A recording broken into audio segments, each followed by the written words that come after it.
Hello, the aquarium fish keeper. You certainly know Neon Tetra, and you selected this video because you saw the name Neon Tetra, which is a very common fish in our hobby.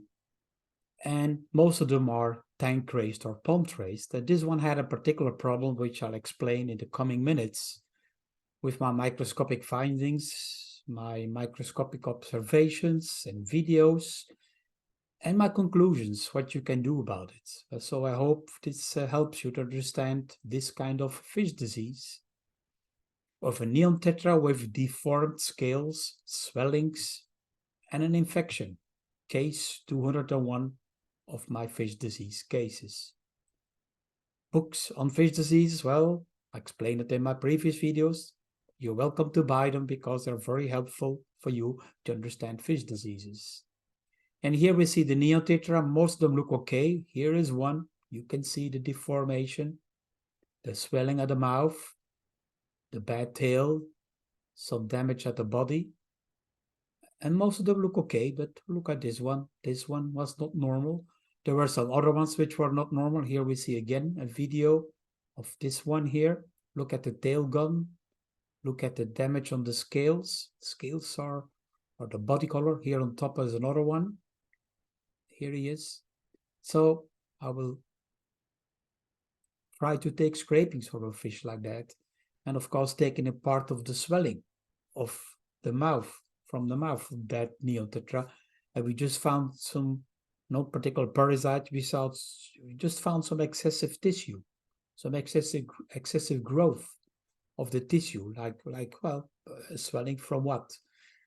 Well, nothing definite to conclude because we cannot detect with a microscope exactly what is inside. We couldn't detect bacteria. We couldn't detect any parasites. Maybe a virus could have caused this enlarging of that tissue at the mouth. Yes, that could be the case. But what we could have found is that the scales were rather well deformed. Look at them, they're very large, extra growths. Also on the scales, that's not normal. They had a swelling, they had these scales, which looks very, very abnormal. I had never seen this before.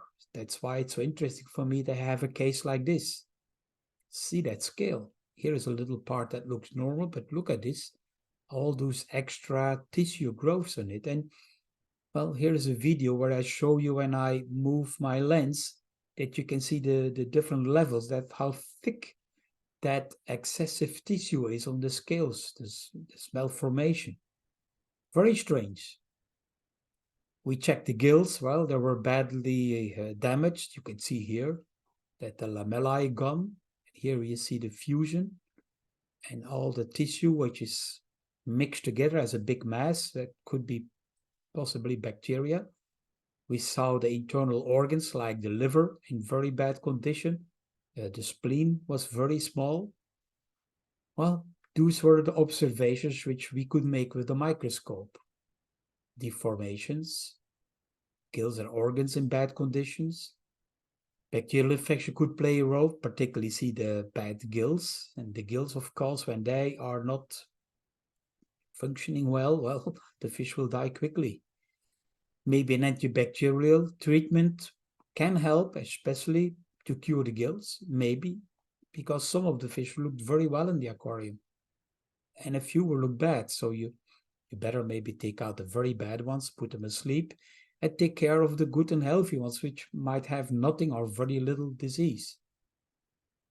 We could think about the possibility of a viral infection. And we know viral infection we cannot control, we just can control the immunity of the fish by helping with a good food to strengthen the fish, like with Dr. Bassleer, a biofish food professional treat, a functional food. More information on diseases you can get from my books, or you can get from a training at my Patreon. So I hope this small video on the neon disease, well, this neon with this particular disease, let you understand we can find some weird things and maybe some normal things which you also can observe with the microscope or with your naked eye. So subscribe and keep on watching my videos on fish diseases. Thank you for watching.